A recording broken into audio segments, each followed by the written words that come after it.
The story starts near an old, creepy mansion on a stormy day. Akira, a quiet and deadly assassin, faces off against another killer who's after the same target. The second assassin knows he's outmatched, but refuses to back down. He pulls a hidden weapon from his robe and attacks.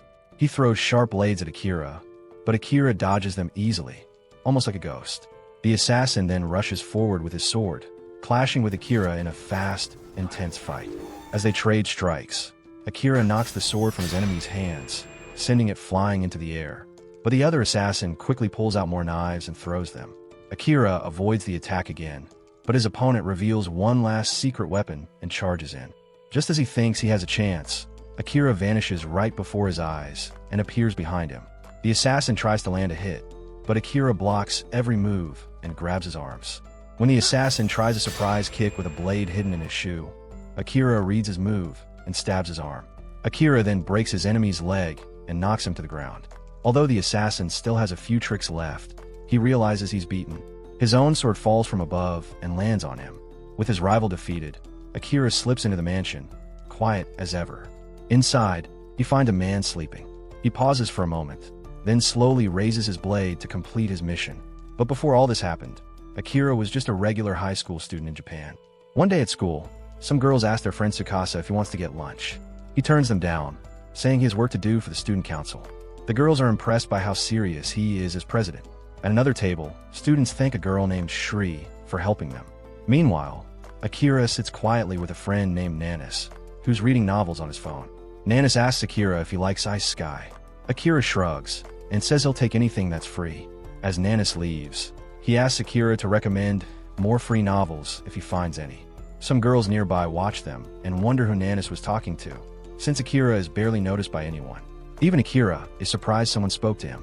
He usually feels invisible at school, but suddenly his phone glitches, and a strange darkness spreads across the ceiling. A glowing magic circle forms on the floor. Shocked, the students are suddenly teleported into a massive castle. As they try to understand what just happened, a mysterious priest appears and says the king will meet them soon. When the priest steps aside, a king and princess walk out. The students stare, confused. The king explains that they were summoned from another world to a place called Morgan. He tells them they're in the Reddy's Empire, a human land currently under attack by demons. He says the students have special powers and can help defeat the demon lord. The kids get excited, eager to start their new adventure in the world of Ice Sky. But then, the priest says that only one of them can become the true hero and asks them to check their abilities. One boy touches a glowing orb to test his power, but learns he's not the chosen hero. The priest tells him he can still be a strong fighter. A girl named Yuki finds out she's a dispel mage, and a boy named Tomoya discovers he's a knight. Then Shori learns she's a healer. The priest explains that everyone can check their class and stats now, even without using the orb. The students begin to explore their abilities. Nanis asks Akira what his class is. Akira says he's an assassin, but he's confused by how strong his stats are. Then Tsukasa steps forward and touches the orb. It reveals he has the hero class. The priest is amazed by Tsukasa's stats, and the students cheer for their good-looking class president. But Akira is suspicious. He knows his own stats are way better than Tsukasa's, yet no one noticed. When Nanis asks Akira to show his class, he stays quiet.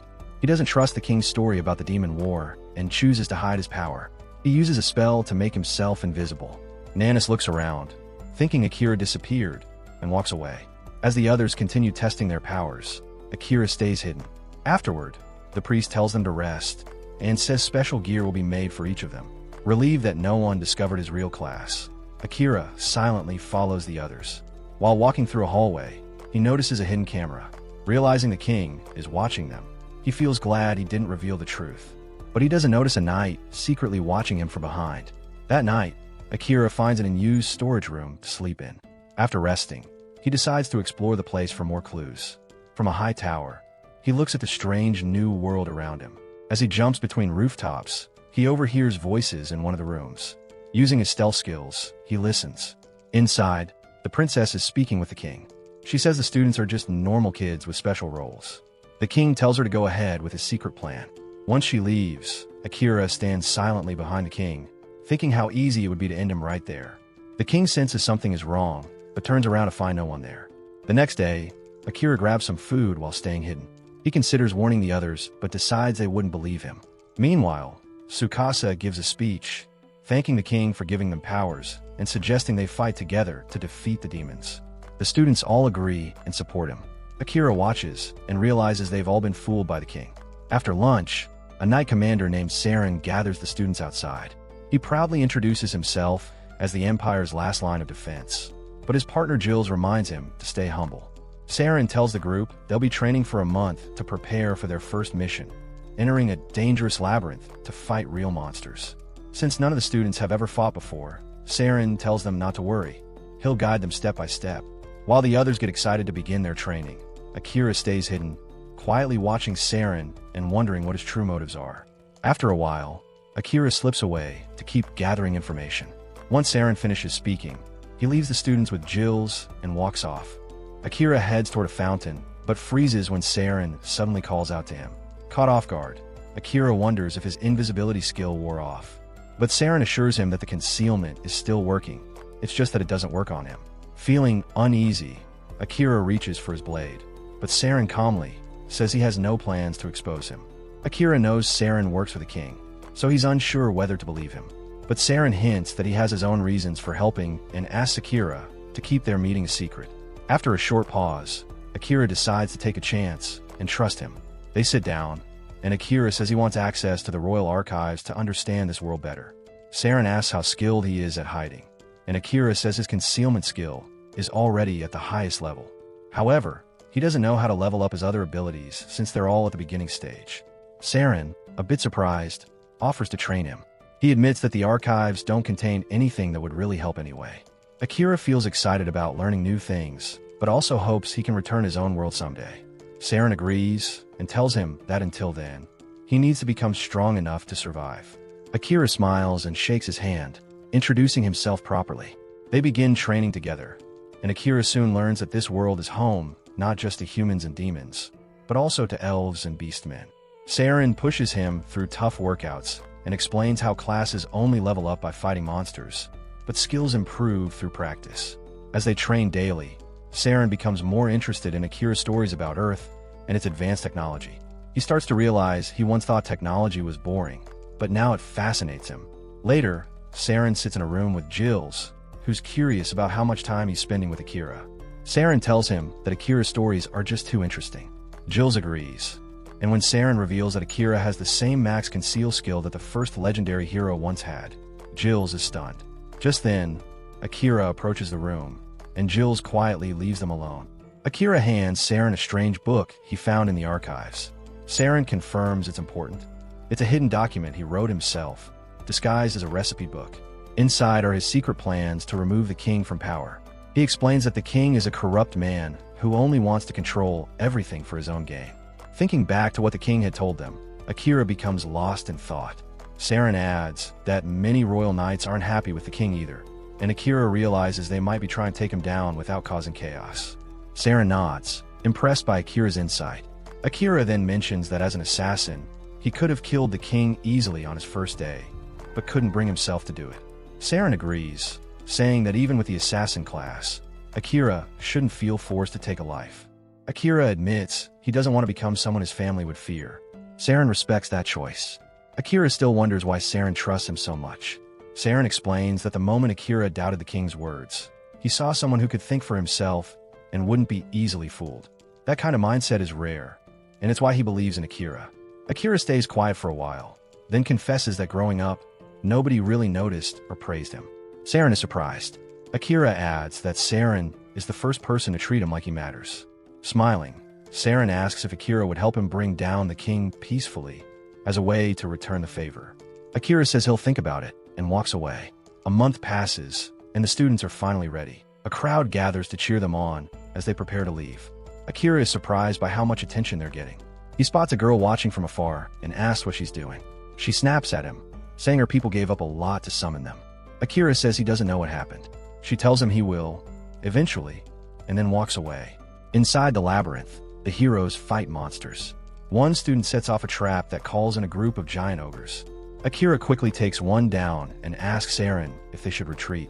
Saren agrees and clears a path with a powerful light spell that wipes out the monsters ahead. But when they pass through the gate, another group of enemies blocks the way. Takasa remembers the emergency smoke bomb the princess gave him and throws it.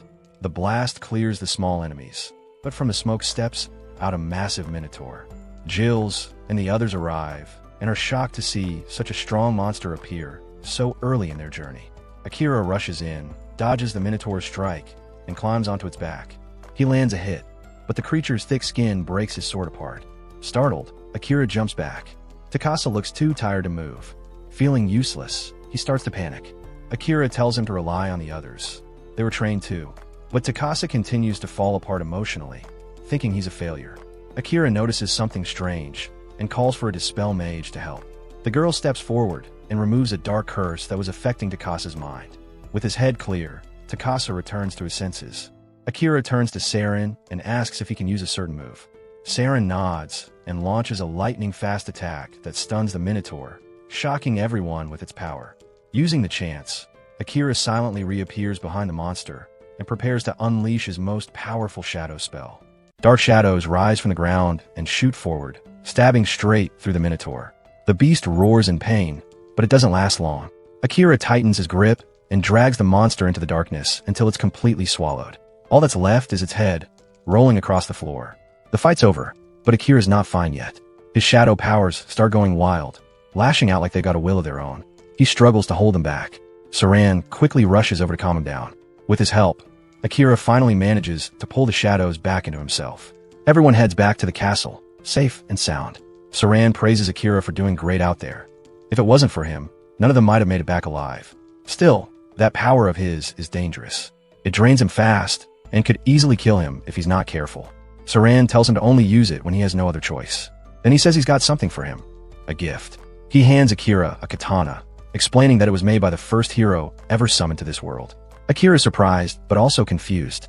Why not give it to Tsukasa, the current hero? Saran smiles and says Tsukasa already has his holy sword. Plus, if the king saw him carrying a katana, he'd get suspicious. Mainly because Saran kinda borrowed it from the royal armory without permission. Akira accepts it anyway. He thinks it's cool that he gets to use the same weapon as a legendary hero. But that thought brings him back to Tsukasa. The curse on him still hasn't gone away. The spell only weakened it, but didn't remove it. Akira wants to figure out why. That night, he sneaks into the princess's room. There, he finds her in the middle of a ritual, using a glowing crystal to strengthen the curse on Tsukasa and turn him into a puppet. Before she can finish, Akira cuts the crystal in half, shattering it. The curse should stop for now, but he wants answers. He points his sword at her throat and demands to know why she's doing this. The princess stares back coldly and says she's doing it for the king. That's when Akira realizes she's not thinking for herself at all. Her eyes are empty, like she's being controlled. Killing her wouldn't fix anything, so he leaves. But the moment he's gone, she opens a closet full of cursed crystals, each one linked to one of Akira's classmates, and starts using those instead. Meanwhile, Akira brings one of the crystals to Saran and asks what he knows. Saran recognizes it right away and mutters that the king still hasn't given up. Then he asks Akira if he showed his face to the princess. Akira admits he did, because he wanted answers. Saran sighs and tells him the princess isn't acting on her own anymore. The king's controlling her too. He tells Akira to rest, but warns him not to stay in the castle. Now that the princess knows someone interfered, the guards will be searching everywhere. Akira apologizes for being careless, but Saran just laughs softly. He says everyone makes mistakes, and it's his job as the adult to help deal with the fallout. Akira thanks him, saying he's lucky to have someone like Saran watching over him. Saran smiles and tells him that if he really wants to repay him, he should take him along when he figures out how to get back to Japan. That night, Akira sleeps in a tree outside the castle walls. Early the next morning, he wakes to the sound of shouting. When he goes to check, he finds a crowd of guards and students. And in the middle of it, Saran's body on the floor, a dagger in his chest. Akira freezes in shock. But before he can react, his classmates turn on him, accusing him of being the killer. The dagger looks just like his. He tries to explain that his dagger broke during the Minotaur fight, but no one listens. They all think he's suspicious for always disappearing whenever he wants. That's when Akira realizes the princess must have cursed them all. Only Tsukasa looks normal, and he tries to defend Akira. But then the king walks in and announces that Akira is guilty of treason for killing Commander Saran. He orders the guards to execute him on the spot. Akira sees the princess, smiling. He knows he's been framed. As the guards rush him, he activates his concealment skill and disappears from sight. The king yells for his men to find him. Akira sneaks through the chaos and finds Jill, one of the few people he can trust. Jill whispers that the Real killers were the king's assassins, and now they're coming for Akira next. Luckily, Saran had prepared a bag of supplies for him, just in case this happened. After thanking Jill, Akira takes the bag and escapes the kingdom. Later that night, the king and princess meet again. The king's in a good mood, pleased that everything went according to plan. Saran's dead, the students are under control, and the kingdom now has an excuse to start a war with the Eastern nation. The king says the students will make perfect pawns. As for Akira, he doubts a kid like him can survive outside the kingdom for long. But just to be safe, he sends the Night Raven assassins to hunt him down. Akira, meanwhile, hides in the one place no one would think to look, the dungeon. Saran once told him it's the best place to disappear since no one would ever search there. Still, it's dangerous.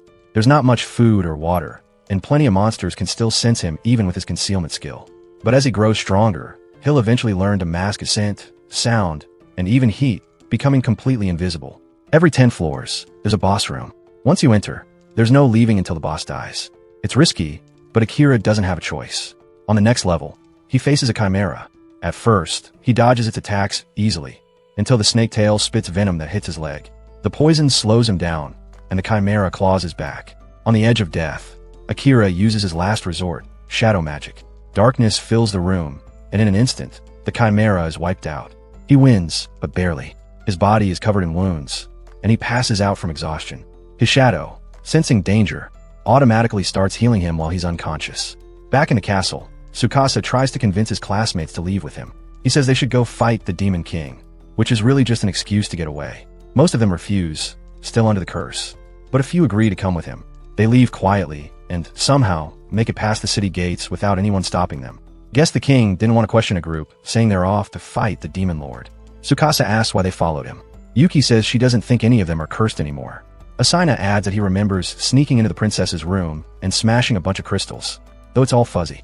Later, we find out that Jill used his manipulation skill to control Asina's body and free as many students as possible. It wasn't perfect, but at least he managed to fulfill Saran's last wish. As they travel, Asina can't stop thinking about Akira. He regrets not defending him when everyone turned on him. He remembers a day back in Japan when he ran into Akira working a construction job. Akira made him promise not to tell his sister, since he didn't want her to worry. They laughed about how both their sisters were best friends. That memory sticks with him. Deep in the dungeon, Akira finally wakes up. He remembers that same day and wonders if Asina is okay. Then he notices something strange. He's completely healed. The wounds from the chimera are gone. When he checks his stats, his shadow skill has leveled up to rank 3, and his HP is full. Whatever happened while he was unconscious must have boosted his power. There's no time to think about it, though. He needs to keep going. Further down, he runs into a huge slime. After slicing it open, he's shocked to find an elf girl trapped inside. He uses one of his new skills, World's Eye, to check her condition, but the flood of information is too much, so he turns it off halfway. She's barely alive, so he carries her up to a safe spot by a pool of water. When she wakes up, he gives her some water and tells her to rest. She says her name is Amelia and admits she's starving. Akira cooks her some porridge, and she eats happily, thanking him for saving her. A few hours later, she's back to full strength, and the two of them head deeper into the dungeon together. By the time they reach the 80th floor, Akira asks why she's still following him. Amelia says she came here to clear the dungeon and won't leave until it's done. They step into the next boss room, and a massive dragon greets them with a roar. Amelia uses gravity magic to hold it down while Akira goes in for a strike, but the dragon senses his mana and hits him hard. Amelia yells that it's tracking his mana signature, so he needs to hide it. Akira has no idea how, so he just gathers pure mana from the air and launches it straight at the dragon, finishing it off with a strike to the eye. The dragon crashes to the ground. Amelia stares in shock, asking how he did that.